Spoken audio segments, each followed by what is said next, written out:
পৃথিবীর দীর্ঘতম সমুদ্র সৈকত কক্সবাজার। যে দৃশ্যটি আমরা দেখছি এটি হচ্ছে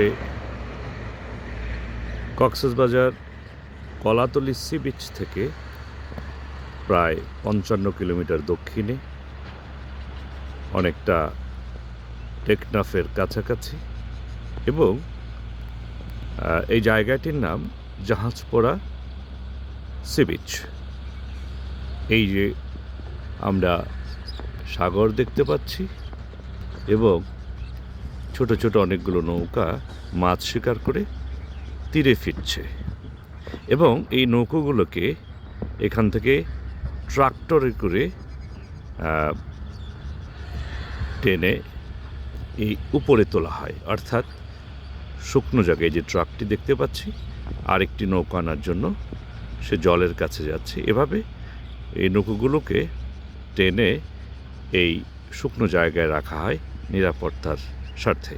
এবং এই নৌকাগুলার যে নির্মাণ, যে সৌন্দর্য, এক অন্যরকম নান্দনিক একটি ধরন আমরা দেখতে পাচ্ছি।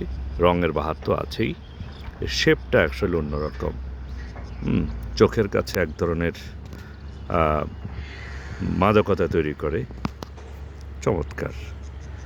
তো যাই হোক, এই জাহাজপড়া সি বিচ, নৌকাগুলোর সৌন্দর্য, জলের যেই সৌন্দর্য, জলের সঙ্গে স্থলের এবং পাশে যে পাহাড়, এই জল, স্থল, পাহাড় সব কিছু মিলে একটা গভীর মিতালি তৈরি হয়েছে পরস্পরের সঙ্গে, এবং এক অপার সৌন্দর্য, যে সৌন্দর্যটুকু আমাদের মনের জানালায় আনন্দ নিয়ে উঁকি দেয়।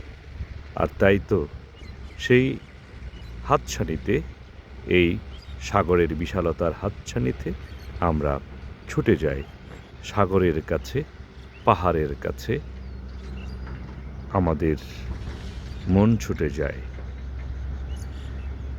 যাই হোক, এই কক্সবাজার সি বিচের যে প্রাকৃতিক সৌন্দর্য, এই জাহাজপড়া সি বিচের যে প্রাকৃতিক সৌন্দর্য, সেটুকু আপনাদের সঙ্গে শেয়ার করলাম। আবার কোন চমৎকার কোনো জায়গায় গেলে নিশ্চয়ই আপনাদেরকে সেই সৌন্দর্যটুকু আমরা শেয়ার করব। তো এখানেই শেষ করলাম। যখন যেখানে থাকবেন নিরাপদে।